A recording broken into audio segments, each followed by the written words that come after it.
Hi everyone, and thanks for being with me.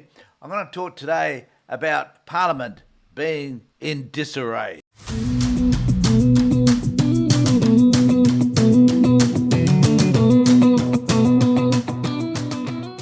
Over the last couple of days, we've seen an event happen in Parliament House which should cause all of us some concern, even though most people that tune into my YouTube video channel probably wouldn't care. But I do, so I'm going to talk about it because I'm going to do the work that you don't have to do, and that's why a lot of people watch my channel. So what happened was, yesterday in particular, Lydia Thorpe was censured by the Senate for her bad behaviour. And I'm going to take you through what has happened in relation to this with the Senate doing the censure motion and what that means, and also and the reasons why they're doing it, and also a discussion with Pauline Hanson and Lydia Thorpe in relation to this particular issue. Now, I am a student of the government in terms of I watch Question Time. I'm interested in what happens in Parliament, and it is the running of Parliament is a difficult task because it's like trying to herd cats to start with. It's a mess, and there's a whole host of adults in there who insist on acting like children. Now, Lydia Thorpe isn't the only one I could identify who does this. Susan Lee does it. There are members of both sides of Parliament, in fact, who act pretty badly, and but often don't step over the mark. And if they do in the House of Representatives, my friend Mr. Milton Dick, will kick them out. But in the Senate, it seems to be a little bit different. They don't seem to have the same power in order to expel somebody just from Question Time as they do in the House of Representatives. If someone could explain to me why that's the case, I'd be happy to hear from you. But nevertheless, in the Senate, though, the time has come where they've just had enough of Lydia Thorpe's behaviour. Now, I'm the first person that will say, well, if you've got an objection to something, then speak loudly about it. Because on my channel, that's what I do. I get criticised for it. I get criticised certainly for some of the comments that I make without justification, so people think. But I accept that because this is my channel. I can do this. But in the Senate or in any of the houses, there are regulations and there are rules. And one of the particular issues that has been plaguing the Parliament for years has been the behaviour of staff within both houses, and particularly the safety that people feel, or the the lack of safety that people feel in their workplace. And this is an issue that has concerned everybody in the community in terms of our own workplaces and whether or not we feel safe. And of course, the place that should be exemplifying this is the government. But they don't, until they get so tired of the behaviour and the disruptions that they decide to take action, which is basically what they've done with Lydia Thorpe. Now, I'm not going to disagree with Lydia around her politics specifically, because much of what she says I agree with. But the way she goes about it needs to be rectified, and it needs to be, excuse the word, but dignified. You can have an argument and you can have a discussion, and it can be heated, as we saw with Senator Payman the other day, but it needs to be reasonable. So you can express your anger, express your frustration, express your emotions in ways which are appropriate without being super aggressive. Now, I would suggest that even Senator Payman stepped over the mark in terms of her response to Senator Hanson the other day. But nevertheless, she wasn't censured for that. What did happen, though, was that Senator Thorpe was censured because she threw something, a piece of paper, admittedly, but in an aggressive way, she threw something at Pauline Hanson. And I must confess, if I was in Parliament, I'd probably feel very tempted to throw stuff at Pauline Hanson as well. She deserves to be ridiculed for her behaviour as well. I mean, it seems to me that she can get away with saying a whole lot of horrific things about people and about particular groups of people, in particular if you're Asian or if you're different to her, if you're non-white, if you're Indigenous. Pauline will say whatever she likes, and she can do that in Parliament. But becoming aggressive in the same way that Lydia did was just one step over the mark, and then giving the bird as she left was probably the last straw. So how did they respond around this? Well, I'll just play you a couple of clips in relation to how this played out actually in the House. At Senator Hanson, I expressed the very strong view that such conduct is not acceptable, that senators must conduct themselves in an orderly fashion, and that physically threatening behaviour will not be tolerated. I indicated that I would be meeting with the Deputy President and the leaders of the government, the opposition and the Greens to consider what action should be taken in relation to that conduct.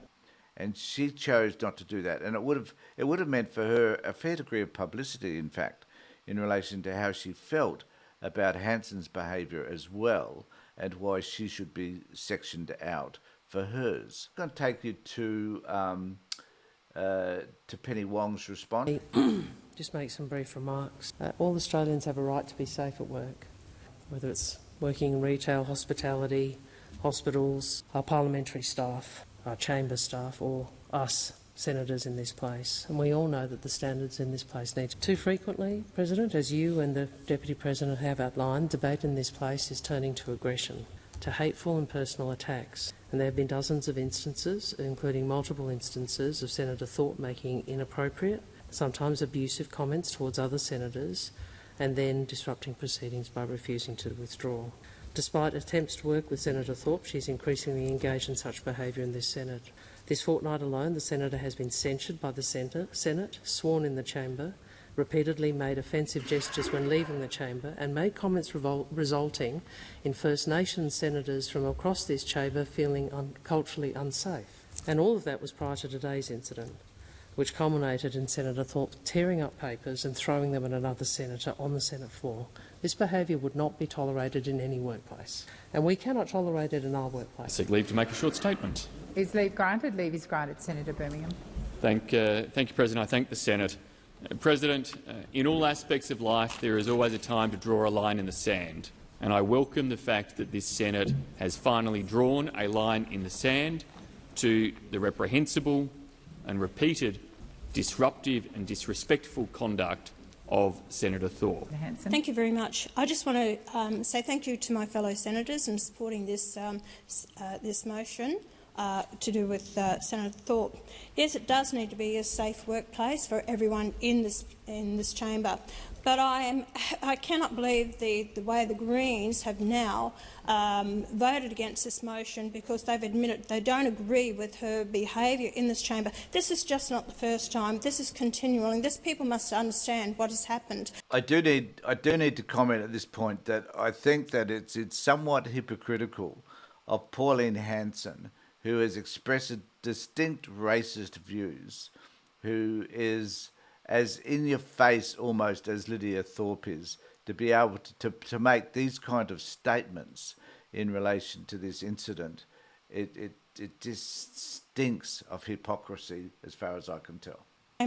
With my indifferences to Senator Thorpe on our policies, but it's a robust place where we must have the opportunity to discuss our policies and put it forward in this chamber in whatever way we want to represent the people of Australia to the best of our ability, what we think is right. People don't realise that this intimidation that I found over a period of time, this is why I find it is laughable to hear, through the chair, to hear what Senator Waters has just said about my intimidation of other senators in this place, and the fact is that I am causing them harm in the workplace, which I reject that comment. And I need to say that this is an interesting aspect of dealing with conflict, I reckon, because Pauline Hanson's also saying that there are people here who object to the way I behave, but I don't care about what they object to. I'm going to discount that entirely. So if my behaviour is offending others, it isn't relevant to me, says Pauline Hanson. The reality is that if someone is abusing or felt abused by another person, then the person who's doing the abusing needs to address that, because simply that behaviour is hurtful to another. I was told, go back where you came from. You wouldn't know, you white colonialists. You have had the privileges. You have no idea. This is all the conversations. When I was... And the irony for me of all of that is Pauline saying exactly the same thing to the other senator, whose name just escapes me at the moment, not Payman, but the other one, and that again, these are the things that she has said that she was taken to court over because she told someone to go back to where they came from, and her racist views are just as profound as Lydia Thorpe's views around colonisation and white people, if you like. So it's just the same. So it's the pot calling the kettle black. So what does this mean in terms of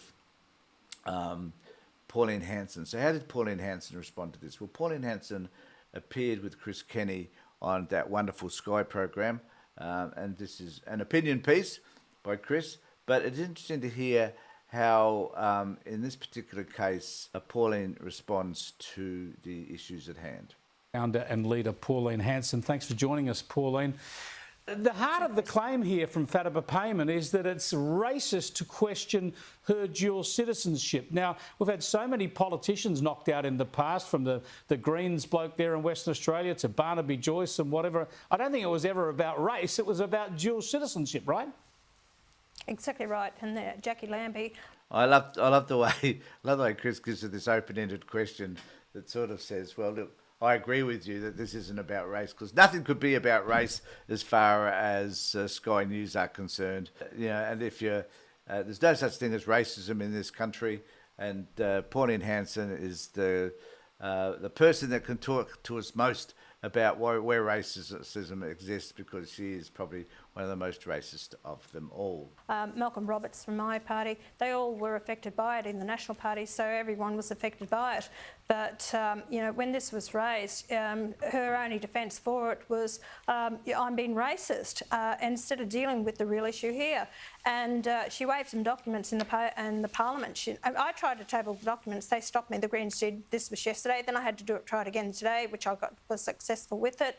She waved papers around saying that I have the paperwork here and all the rest of it, and I said, well, table it. And she refused to table it, the documentation. I mean, I agree with your point that it's not racist. Every senator has to prove that they're eligible. Yes, it is racist, and Chris, you should really get your act together, man. Seriously. Under Section 44, if there are legitimate questions. But what about this? In the same way that it was really below par, that it was really, I suppose, ethically wrong as a refugee after the Holocaust, surely then it's below par to question Fatima Payman, because she came from a Taliban-controlled...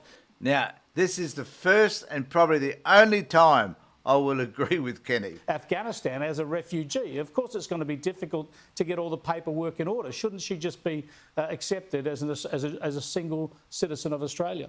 No, sorry, I disagree with you, because even in 1998, I actually had my senator then elected to Queensland, Heather Hill, was challenged in the High Court, the only one, and therefore based on the fact she came out with her parents as a child and she hadn't renounced her British citizenship. So how ridiculous is this? Well, it's a bit different when you're coming out as a refugee from a terrorist-controlled country as compared from a country. And Chris is dead right.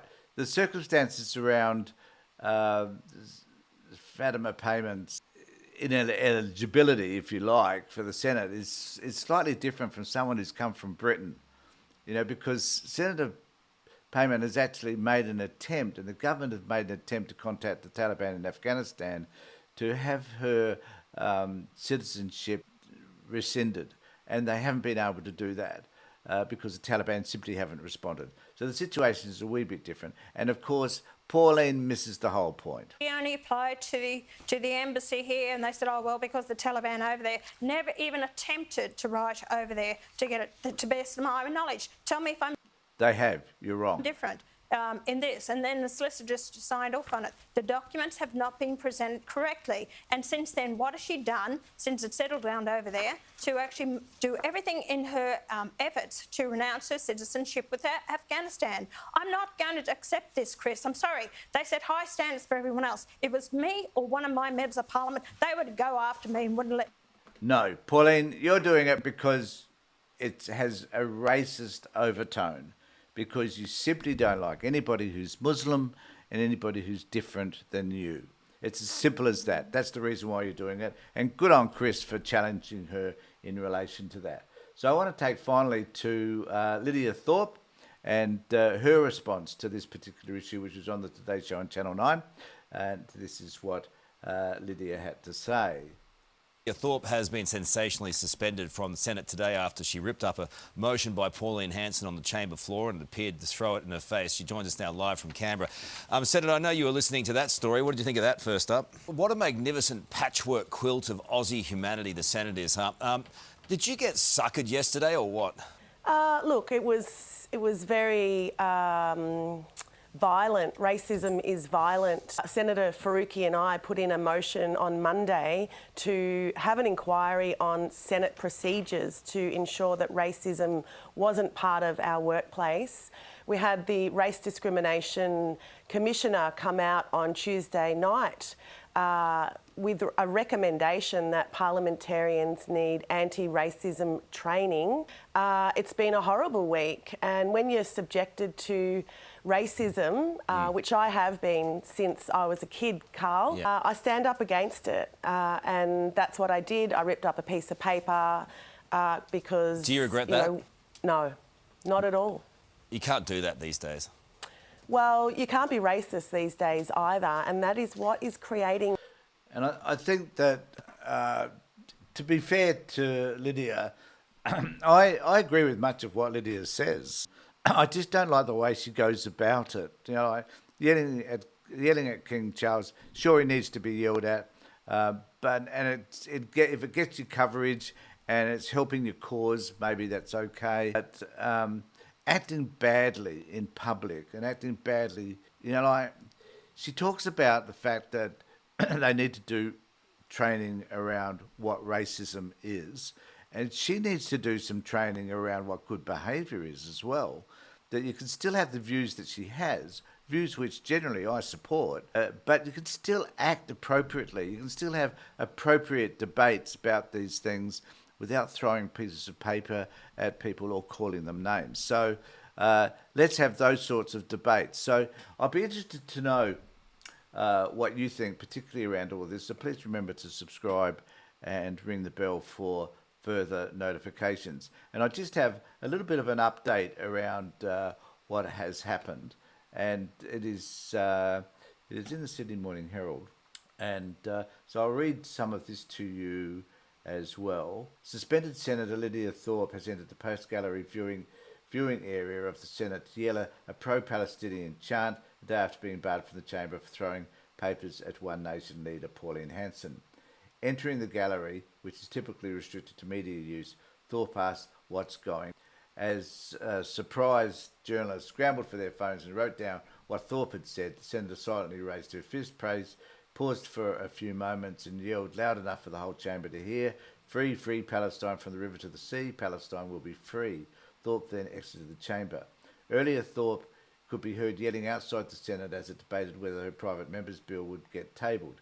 In response, Senate President Sue Lyons ordered staff to shut the doors, please. After Thorpe shouted in the Senate chamber, she was photographed in the marble foyer as she left Parliament to join a climate action protest. Parliament House security guards were posted outside the four entrances to the Senate chamber. One or two guards are always posted outside the main entrance to the chamber while the Senator is sitting, but 3 guards were outside the entrance opposite the Senate President's office and 2 each on the 2 ante-rooms on either side of the chamber. This is most unusual. The former Greens was suspended after being involved in a heated row on Wednesday with Hanson, who was trying to table documents questioning Independent Senator Fatah Payman's eligibility to sit in Parliament because she was born in Afghanistan. So that's the latest. So it appears Lydia has decided that she's going to still be disruptive, and there are a lot of people that would support her disruption because something needs to be done about some of the issues that she's raised. No questioning that. It's to how she goes about it that I think remains to be seen, or should at least be questioned, which the Parliament has done. So let me know what you think in the comment section below. In the meantime, take care, look after yourselves, and more importantly, be safe.